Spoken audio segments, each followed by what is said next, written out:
All right, ladies and gentlemen, welcome back to round 2 of Pro Play Tour Orlando. We were back with a very quick break because that last one almost went to time, as a matter of fact. Yeah, despite all of Pendulum's best intentions. Yeah. But we got another good match for you because it's more diversity, more good players. So we have Mr. Elvis Martinez playing Guru Control. Guru Control, thank you. Oh, I love this deck. And it guarantees that this will go to time as well. Oh, perfect. Exactly what we want to see. And then going up against him is Mr. Melvin Torres playing Pure Thunder Dragon, a deck that's having a bit of a resurgence in the metagame, as a matter of fact. It's weird because while the dominant form of the deck was this Crusadia, Thunder, Chaos mismatch, the identity of Thunder Dragon kind of got lost. And it's actually an extremely powerful deck. Yeah, and we're going to go ahead and straight into the match here. We see Hidden City with Guru. I think we saw an impermanence actually being hit on the Guru here, preventing the search, so no adding of Fiendus. And I'll let you know right now, that doesn't matter. As the Guru player, there's nothing you like to see more than a hand trap searched or activated by your opponent in response to the Guru search, which you intend to activate about 12 times over the course of the game. So if you're Melvin, what should he save that impermanence for? Like literally anything else? No, I think that's completely defensible. There's not a lot of good targets in the deck.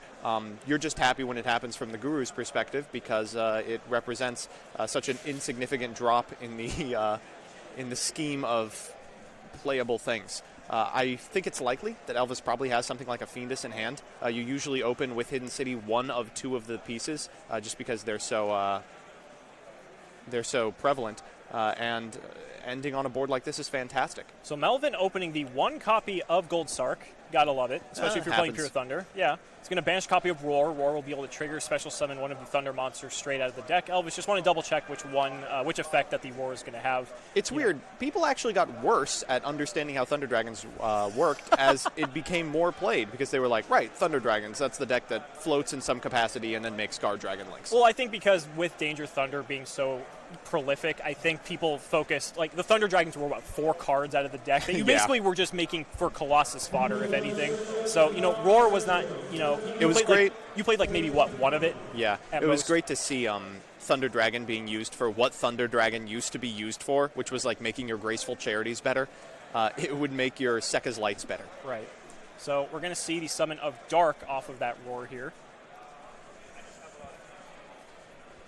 Now there can be only one. There's an Aloof Lupine, though. Wow, this is, I want to say throwback. It came out like 6 months ago. It's been a while, yeah. So Aloof Lupine, the card that Pure Thunder Dragon was, I wouldn't say crying out for, but it's a card that is very, very good. It allows you to banish a card from your hand and then a card from your deck of the same type.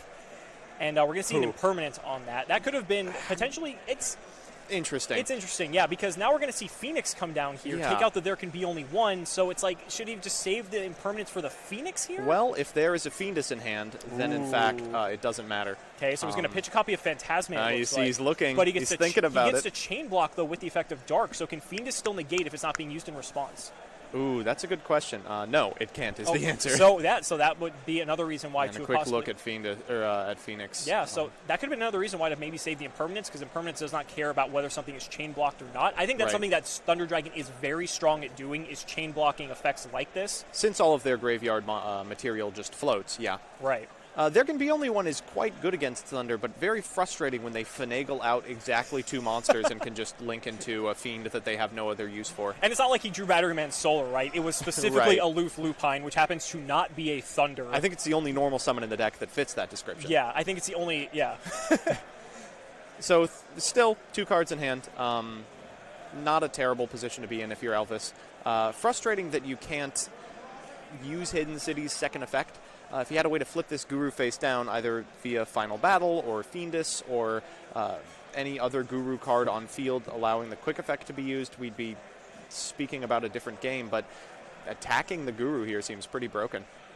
So we're going to see a copy of Matrix come out. That's a card that's been completely just forgotten in the wake of Crusadia Danger Thunder. But in in Pure Thunder Dragon, that card is actually phenomenal because it's great. It's a quick effect. You can trigger Titan with it during the opponent's turn. It's just such a strong card. Oh, incredibly powerful. And here's the thing. So this might be the time to activate Fiendus. You spoke about how the other one was chain blocked. Hawk is an extremely good card and represents at least a Super Bolt, or sorry, a Colossus over the course of the turn. So there's looks like the we will Fetus. activate it here. Yes. So this just kind of unbricks the entirety of Elvis's hand. Now he has a way to negate and attack. He can activate the effect of Guru. And I mean, Melvin really is just forced to pass here if he doesn't have any further extenders. Yeah, for sure. So, and is he just going to set the cards and pass? That's a lot of spells and traps for a Thunder deck. Ooh. So Duo. That's a good one. I mean, it's not a fantastic one, but it's still good. Now, Hidden City has to negate the monster. Hidden City can only negate the effect if the monster is face up, because that's the flip it face down, or can it negate regardless? Sorry, what do you mean? So if he attacks with Duo, can Hidden City negate the effect, or excuse me, the attack, or does the Guru have to be face up? Oh, it's the opposite. The Guru has to be face down. Oh, face down. Okay. So the only time that you actually want the Guru up is if you're intending to activate its on-field effect to flip an opponent's monster face down, or if you're telegraphing a Fiendus in hand. Correct. Okay. I just wanted to double check on that. So, because I was going to say, because if that weren't the case, then this Duo being able to kill something in battle actually would have been pretty significant. Right. However, now that the Guru is face down again, thanks to the Fiendus. People routinely misunderstand Subterror. While it feels like a control deck, the best way in which to beat it is just to actually attack Guru. Figure out a way to beat a defense position monster. And so this might be exactly what we were just talking about. So Melvin's going to go ahead, attack right into this Hidden City. That's going to negate the attack, flip up the Guru, and that will trigger Guru's effect to get a search. This is the benefit of being like the 7th best deck, is that no one knows what Hidden City does, and it has miles of text on it. I know it has like, what, 3 or 4 different effects? 3 effects. I think it might have 4. It has 3 relevant effects. It's on activation, it searches a Subterror monster. Once per turn, you can flip up a set Subterror, and if your opponent attacks, you can make a defense position Subterror become face up and negate that attack. So how many, what would you search here for your Elvis? Fiendus. I might search Final Battle based on the contents of my hand.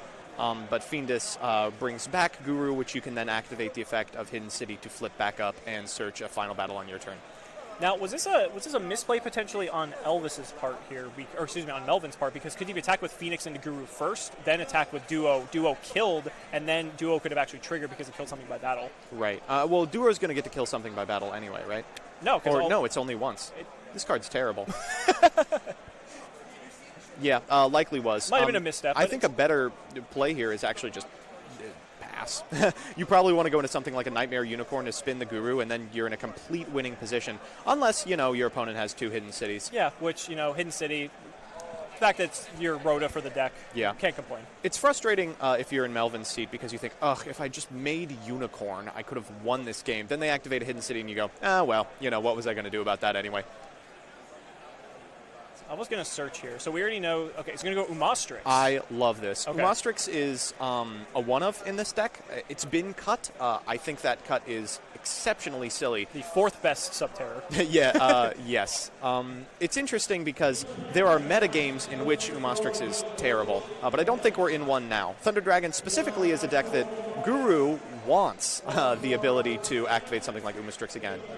So it's going to activate the spell speed 1 effect of Guru to flip that sucker face down, then flip Uma face down after specialing it from hand, then flip it up with Hidden City, and now we can banish anything. Such a strong card. I remember when the Subterrors first came out, we saw this alongside Stalagmo, and I'm like, this card's good. It was frustrating because the first wave of Subterror support, Uma was already good. Yeah. And then it was just shackled to this monstrosity of a terrible archetype. What is Umastrix attack, 26? 27. 27, okay. Huge. So we're going to take 800 damage going to Melvin. It's a little frustrating because it doesn't look like Elvis has a way to flip up the set Guru. And that might be a problem. Yeah, unless that's a Subterror battle that he just set there. This might be a little bit of a misplay out of Elvis. He could have normal summoned the Fiendus we knew he had in hand to bring back the Guru, used the first copy of Hidden City to flip up the set Guru, found a card, and then activated the second Hidden City to get a copy of Umastrix. That would have netted him an additional card, and having something like a Subterror Final Battle in this position would be excellent. So he's going to set a card. If that's a final battle... I mean, that's locked up. Yeah. Melvin only has a couple cards in hand here. His graveyard's pretty depleted because he did banish most of it for that Duo. Just looking at his hand, looking at his face, he's got the look of despair that he knows this one might be wrapped up. Uma's 2,700 defense, so my bad. I'm so used to attacking with Final Battle. So it's 2,000 attack. So it'd be a whole 100 damage that he took. Heck yeah, we're getting there. No, but Guru is an intensely punishing deck. It's not super strong, but if you refuse to respect its linear play, you can just accidentally lose the game. There's a there could be only one. That's going to wrap that up. Wow. I mean, Elvis convincingly took that game one. I mean, even without the effect of there can be only one, I don't know what the play was there. You would end on, what, a Colossus that is at risk of being banished by this copy of Umastrix? Right, because the Colossus wouldn't have been able to attack anything because Hidden City. Yeah. It just really locks the whole game up. Yeah. The sideboarding here is interesting. If you're on Pure Thunder, you're likely on a bunch of particularly interesting sideboard options. You obviously have things to beat cards like There Can Be Only One, so Twin Twisters are very good here. Red Reboot is probably fine. But you also want to be thinking about monster removal. If you have cards that can get rid of Guru while it's set, then you might be able to finagle your way into a winning position. Things like Kaiju are actually strikingly playable against Subterror. And I don't know, maybe we'll see some.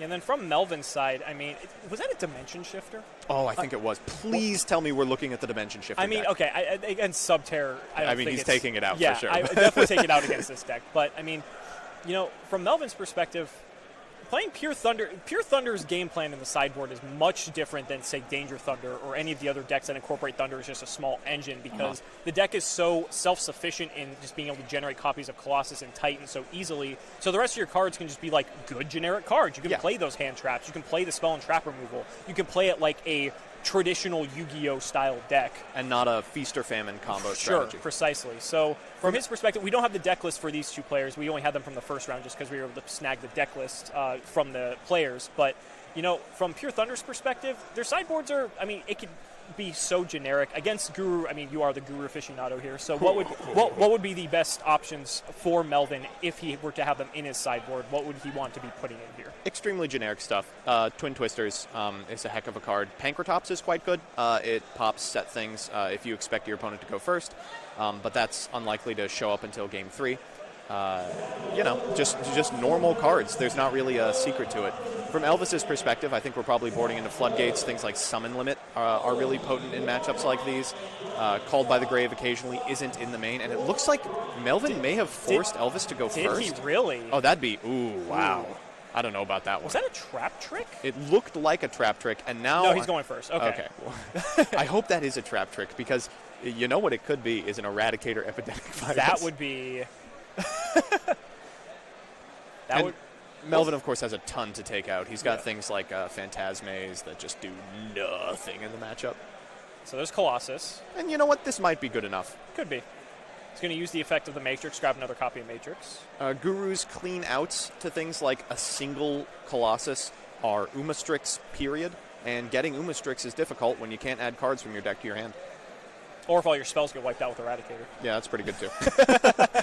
What would you call off Eradicator? It would have to be spells. I feel like you do spell, too. It's alluring to pick Trap, because you're like, oh, it's a control deck, but it's playing about one set of traps. But especially if you already have Colossus well, okay, but there's a debate here, because, okay, with Colossus already on the field, how many of the spell cards in Guru don't do anything besides search? Well, you've got Terraforming, you've got Hidden City, you've got... Duality, Extravagance. Extravagance does still work it's under Colossus, correct. You're right. But that's about it. That's about it. Yeah. And here's the Extravagance. Hey, that's a pretty good first turn play. Because I was trying to think whatever trap trick targets that Melvin might be playing, because Sanctum, you wouldn't obviously be playing against Guru. Guru outs one Colossus, so says chat. Yes, it does not out two. And importantly, it doesn't out it. Guru does have to figure out a way to win the game at some point. I guess it's a matter of Super Poly. Super Poly, really bad against a single target board. It wouldn't do anything. And they're all Earth. Ooh. That's interesting. So does Archer spin if it's just in defense? It's or does that Archer, be face down defense? There's a couple of stipulations on Archer. Arthur Reed. We're not playing Noble Knights. Yeah. I'm trying to do an Arthur joke, but it's too early in the morning for me to remember the theme song. Archer can only spin if you've got another Subterror. Okay. So looks like set 4 pass is going to have to be enough. Interesting. There's the trap. There's a trap trick. Please be Eradicator. Please think how strong calling trap would be This here. would be, and this would also be completely free of Super Poly. I mean, again, Super Poly doesn't do anything in this instance. Right. But, I mean, you could play around it, even if you didn't call spell, you'd Right. have the information. And look at Elvis just kind of grabbed his brow for a second there, recognizing, oh, God, he's not an Eradicator, is he? there And it he is. Oh, man. Wow. So there's the Eradicator. You know, someone thought that this card at 3 would be okay. But the Fiendus. Good enough. Okay. That does set the Archer, so that would... Oh, wait, does Eradicator tribute for cost? Ooh. Wow. Okay. So playing that Archer, and I was just about to ask about if there's any advantage to playing the Archer in attack mode, but obviously the Fiendus... It's still Fiendus is live. It's still Fiendus is live, absolutely. And you would never set Archer anyway. It doesn't matter if they attack into it or not. It's going to float regardless. So here's at the the very least, desires. it telegraphs Fiendus. So lets that resolve. I don't know what you would do against it. Yeah, I mean, as a Guru player, I mean, it's like... Do you play Order? I do. Okay. I don't know how good it is because I draw it and then I go, now hidden... Oh, no, Because I feel like it shuts your Hidden City off, so it doesn't feel instinctively... It does, but the matchups in which it's good, it just wins you the game immediately. Of course, fair. And with Striker being so prominent in the metagame, there's an argument to be made there. Yeah. So Melvin can draw a couple cards here. Oh, looks like a pretty stacked grip. He's got a two Thunder Dragons, a Matrix. I think I saw a Roar. That's an Allure as well. That and Allure. Okay, so Allure would be able to get the Dark Roar, pretty or the good. Roar out of the hand. What did he call for Eradicator? Trap Trick, yes. Well, it didn't matter what he called. It It got got negated, Fiendus. yeah. So he's going to Allure. For some reason, this card is at 3. Yeah, Allure's fine. I have no problem with Allure. We have Super Polymerization at 3. That's fair. Things could be much worse. Remember, Trickstar Light Stage is at 1, so... Well it should be. That means Super Polymerization is better than Trickstar Light Stage. Or Disgusting. Trickstar Light Stage is better than Super Polymerization. Yeah, I'd feel comfortable saying that. Cyberstein is much better than Imperial Order. So Roar's going to go ahead and trigger, summon the Dark straight from the deck. Ooh, okay. Well, it's a start. We're going to get the full rotation here. Now, unfortunately, Melvin's hand isn't like too good because we do know he has 2 Thunder Dragons and he has a Matrix, so he can't even just pitch that one dragon to get another dragon going for a Colossus. You could maybe pitch the Matrix. You could pitch the Matrix, yeah. But, I mean, with 4 back row you're playing into, this is not a hand equipped to deal with 4 back row. What do you do if you make Colossus and your opponent goes, I'll activate Solemn Strike? I think just scoop them up? I think this is one of the issues with playing Thunder Dragon is that sometimes you just get these hands that are inherently really awkward. Yeah. When, like, the cards, when they work together, their synergies are really powerful, but individually, they're just bricks. Yeah, they are. Thunder Dragon doesn't really do anything. One of the things Danger did is, like, you can just magical mallet your hand. Basically, yeah. So we're going to see Instant Fusion now. Love this. This is that spot removal that's so good against Guru. There's Thousand Eyes. That is a very old Thousand Eyes, too. It's very pretty. So we're going to take 1,000 here. So the issue from Elvis's perspective is that while it's clear that he's kind of locked up big swaths of this game, he doesn't really have a way to win. Ooh. Well, okay. Just scrub that from the record, everyone. So there goes 2 Dark Monsters. Was that a Super Poly discarding that a was Super a Super Poly discarding a Super Poly. Yeah. Wow. Okay. So Elvis is going.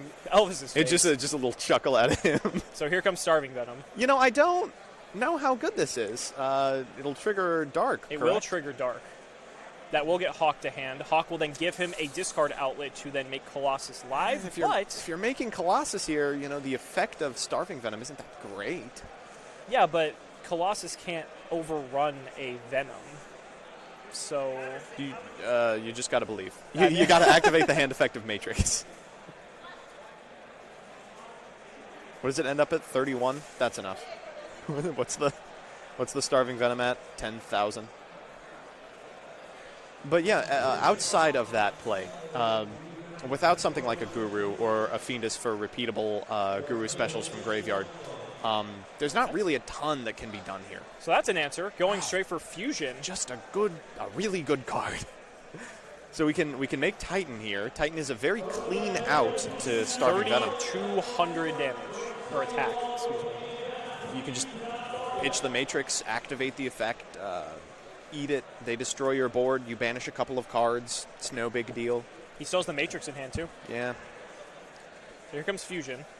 Could shuffle back the Thunder Dragon as well, which means that that means the vanilla Thunder Dragon there'll be will another be live. activation. Yes. So it's going to go Dark, Matrix, as well as OG Vanilla. See, and this is one of the strengths of the original Thunder Dragon deck, is just that it has the ability to play these like super sticky monsters. It's like not nearly as fragile as the Crusadia variants. For sure.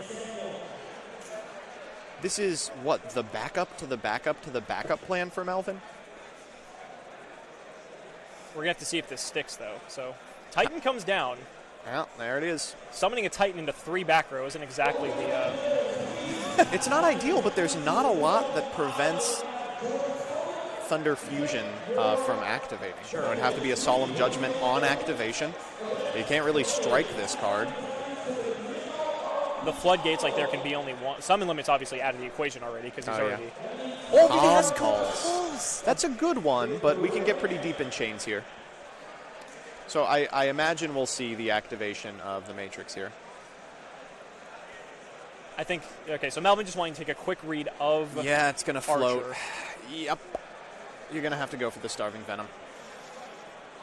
So those who don't know, Archer, When it's sent to the graveyard by battle or effect, it specials a Subterra monster from deck. And that's just what it does. that's good. It's slow, and it's not fantastic, but it gets Guru and has a tremendous upside if you're ever able to assemble the pair of them at the same time. For that archetype, it's what you want.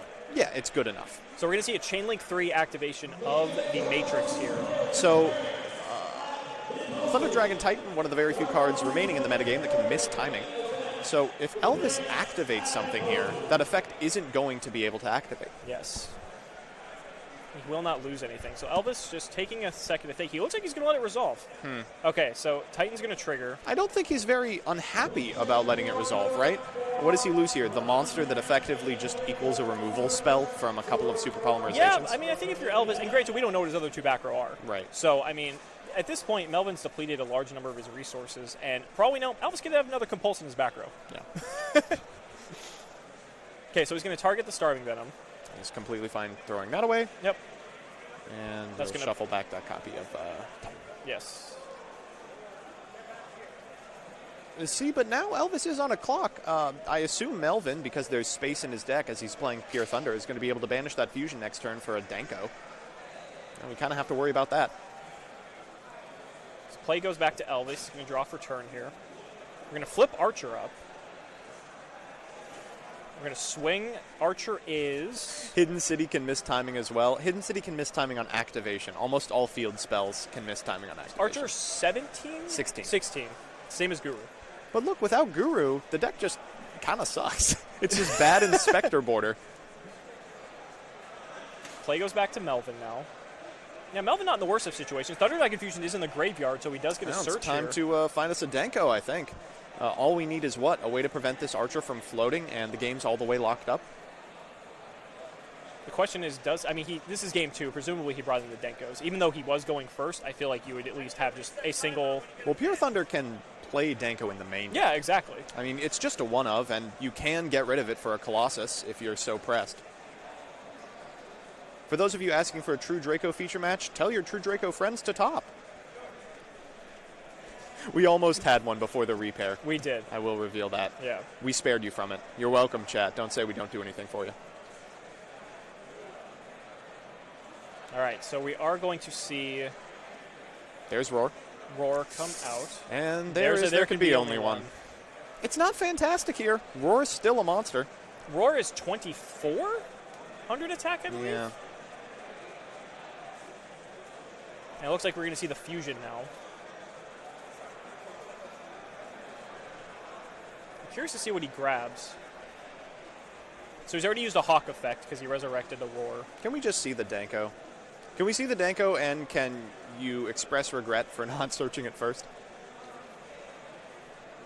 Because the problem is anything you just a search here, shake you of the can't. head. Anything you search here, you can't really summon. I think the shake of the head telegraphs that he boarded into Danko or is playing one copy and may have banished it off of Desires. Ooh, that could be unfortunate. There could be just no good targets left, a bunch of bricks. He's going to go for duo. Fine. Could there have been an And argument? a real quick shuffle Yeah. back and thinking, Go for another that's Hawk. Maybe Mulligan? Oh no, he already used Hawk this turn, so he can't even do that. I was going to say, could there be an argument that if you banished Fusion for Duo and make Duo your first summon? Or does he not have the monsters to banish? He has what? A Hawk, a Roar. The Roar was banished or in the graveyard? Ooh, I think it might have been banished. If it was banished, then no. He might not even have the summon, yeah. Because if he could have gotten a Duo to stick before there could be only one, that would have been better. Not that Roar is the worst, but he's just going to pass. Well, okay. you can't let him end on Guru. Yeah. This is such a weird stalemate. The unstoppable force versus the immovable object. It's not really, though, because... The immovable object is a monster that floats. Because you can just crash your Archer to get your Guru. Yeah. So he's going to take 800. Now he gets to search Guru, and then now he's just going to be in the driver's seat. Unless Melvin has a response, but he does not, it looks like. Not a lot that can activate in the damage step. Yeah. That's what frustrates people about Archer. They're like, I'll negate it. Oh, no? No? Well, okay. There are some people that are playing Thunder with traps, with Strike. I mean, Melvin's on Trap Trick. So I'm sure he's playing something. Yeah. So it's not to say it's impossible, but as far as Elvis is taking so long to think about this. Chat, I actually like this line. Search Dark to get Fusion back and then try and break it through with Titan. That sounds pretty good. So he's going to go for Fiendus here. Fiendus is interesting. So Fiendus can set itself to special a Subterra from Graveyard. He's going to get Archer. And set a card. That's very interesting. Not getting Guru here, I don't know. It's hard to make a call on based on the contents of his hand because we don't know them. We're going to see Melvin pitch a Dark here at the end phase just to cycle and get another one. Oof. Thin his deck a little bit. Just help get a card you actually want to draw. So there is an easy way out of There Can Be Only One, and it's called Tribute Setting. It's also called Aloof Lupine. Yeah, that's okay, too. I hear it's all right. There's about a 0% chance one of these isn't strike. This is why I'm not super keen on Get Fiendus. You can just do that play next turn, but return a Guru and search in the process. This just allows him to eat the Fiendus for free, and now we're back to where we were, except you're down a Fiendus. Right. It's like a fog that didn't really work because you weren't under life point pressure. Thinking about doing it again, I think.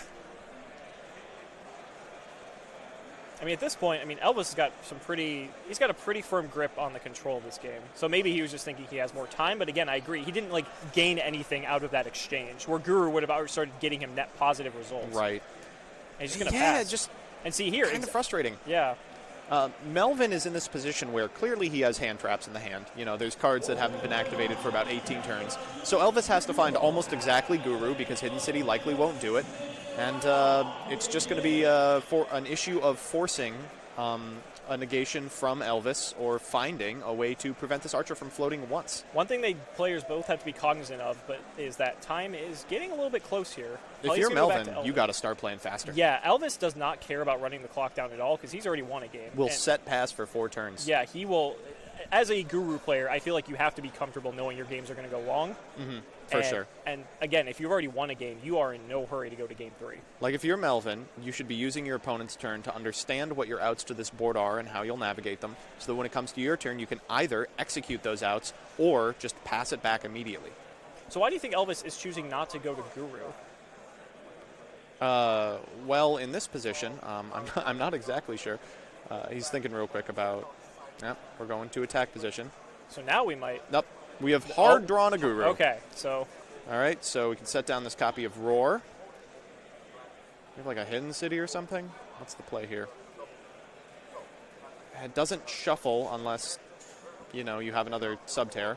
Well, Roar has almost 0 defense, doesn't it? It does have 0 defense, so. But, be able to trigger the effect of Roar, theoretically.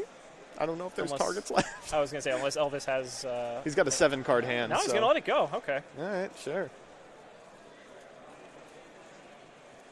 He's going to summon Matrix. Heck yeah. It's not what you want to see, typically. But Melvin has gone through a lot of his Thunder cards at this point. And we know he has several of them in his hand as well. I do like just not activating the effect of Roar maybe to clear yourself from only one. Do you think he's on 2 copies of Thunder Dragon Fusion? One could have been banished from Desires. That's true. so. Desires is playing a big role here. If you're playing Pure Thunder, it's debatable if you're going to. And obviously, you're playing the 1, but 2. Right. Wow. Oh no, my friend! What are you possibly trying to draw We're going to here? fire off another Desires. Exactly, Twin Twister. And and Elvis had the Ash for it. I don't know what the end goal of that was anyway. There's only 2 cards in deck, and You'll- there's no way he's going to mount 7,200 points of damage through 2 monsters and 5 set traps. You gotta love Melvin offering for Elvis to cut the deck when It's there's 3 cards would in you it. would you like to? Would you like to take the top card of my deck and place it on the bottom, sir? At the very least, things like managing Look flicking at that! hands. Wow, Oh, just wow! rough. Extending the handshake, and Elvis Every solemn in the universe. is going to take it, and